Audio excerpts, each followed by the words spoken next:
আজকে আমরা আরো একটি নতুন এবং ইন্টারেস্টিং অধ্যায়ে প্রবেশ করব। আর সেটি হচ্ছে আইসিটির পঞ্চম অধ্যায়, অর্থাৎ প্রোগ্রামিং ভাষা। তো এই অধ্যায়টা তোমাদের অনেকের কাছে একটু কঠিন, আবার অনেকে ভয়ে এই অধ্যায়টা থেকে তোমরা আনসার করতে চাও না। তবে মজার বিষয় হচ্ছে এই অধ্যায়টা খুবই ইন্টারেস্টিং এবং খুবই সহজ একটি অধ্যায়। তো তোমাদের কাছে একটু কঠিন মনে হওয়ার কারণ হচ্ছে এই অধ্যায়টার সাথে তোমরা পূর্বের কোনো ক্লাসে পরিচিত না, যার কারণে এটা তোমাদের সম্পূর্ণ তোমাদের কাছে নতুন একটি অধ্যায়, এই জন্য তোমাদের কাছে একটু কঠিন মনে হয়।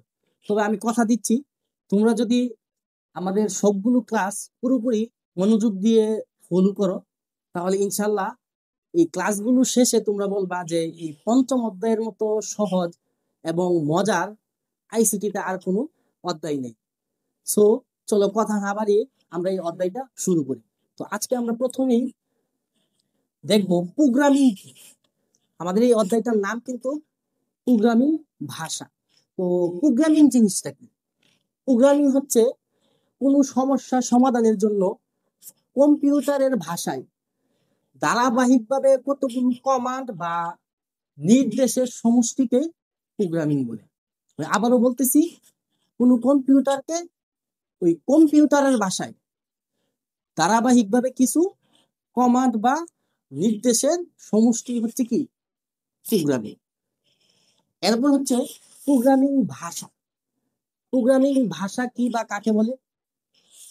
কোন একটা প্রোগ্রাম রচনার জন্য আমরা বিভিন্ন ধরনের বর্ণ, সংখ্যা, চিহ্ন, সংকেত, শব্দ যে ইত্যাদির সমন্বয়ে আমরা যেই একটা রীতি বা নীতি গঠন করি, ওই রীতি বা নীতির গঠনকে আমরা বলতেছি প্রোগ্রামিং ভাষা।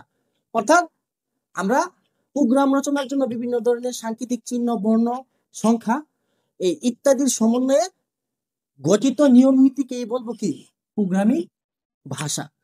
তো এই প্রোগ্রামিং ভাষাকে আবার আমরা দুই ভাগে ভাগ করতে পারি।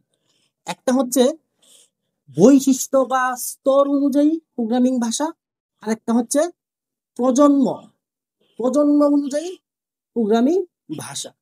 তো বৈশিষ্ট্য বা স্তর অনুযায়ী প্রোগ্রামিং ভাষাকে আবার চার ভাগে ভাগ করা হয়েছে।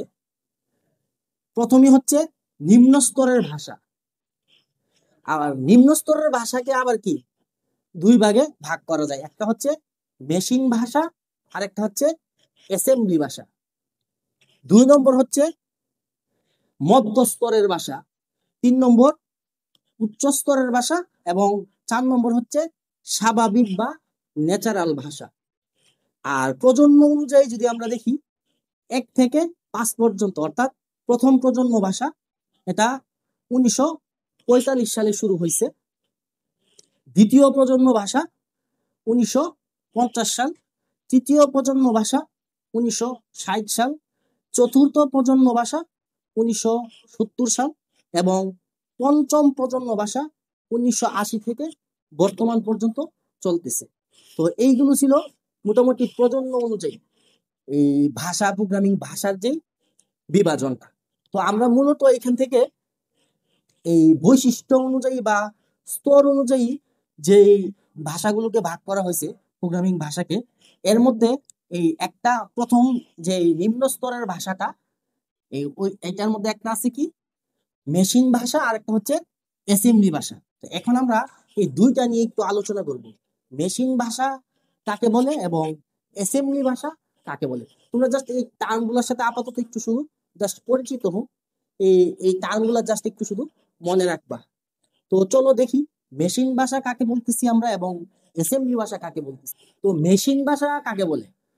মেশিন ভাষা হচ্ছে কম্পিউটার সরাসরি যেই ভাষা বুঝতে পারে তাকেই মেশিন ভাষা বলে।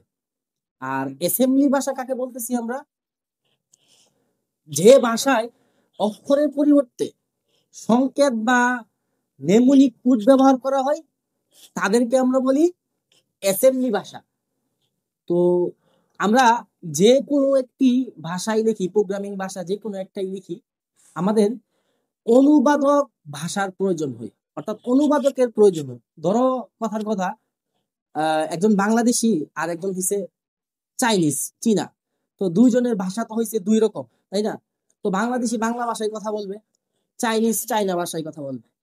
আবার বাঙালি চাইনিজ ভাষা বুঝে না, আবার যে চাইনিজ সে বাংলা ভাষা বুঝে না, সে তো চুংচাং পুংপাং বুংবাং বলে, তাই না?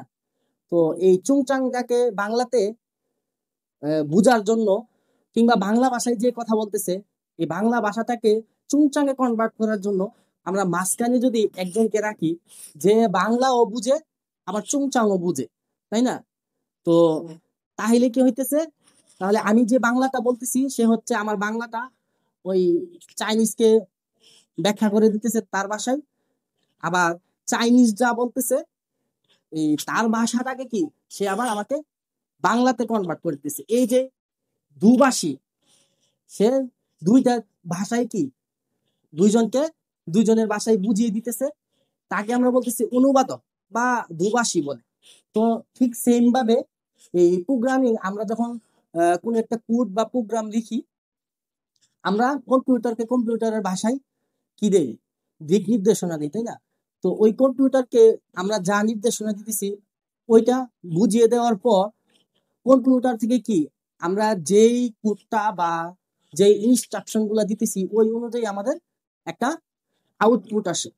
তো আমরা যে প্রোগ্রাম গুলা লিখি ওই প্রোগ্রাম গুলা অনুবাদ করার জন্য অনুবাদ প্রোগ্রাম আছে। এই অনুবাদ প্রোগ্রাম হচ্ছে তিন ধরনের, একটা হচ্ছে অ্যাসেম্বলার, একটা হচ্ছে কম্পাইলার, আর একটা হচ্ছে ইন্টারপ্রেটার। তো অ্যাসেম্বলার হচ্ছে অ্যাসেম্বলি ভাষাকে অনুবাদ করে। কাকে? অ্যাসেম্বলার অ্যাসেম্বলি ভাষাকে অনুবাদ করে।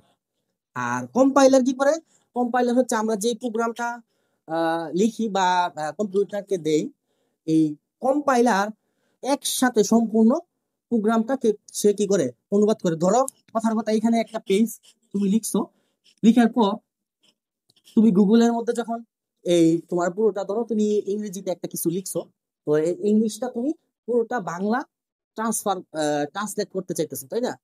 তো এটা তুমি গুগল ট্রান্সলেটে দিলে এই গুগল ট্রান্সলেট তোমাকে কি সম্পূর্ণ ইংলিশটার এই হুবহু এখানে এটা বাংলা একটা অর্থ তোমাকে কি রিটার্ন দিবে, তাই না?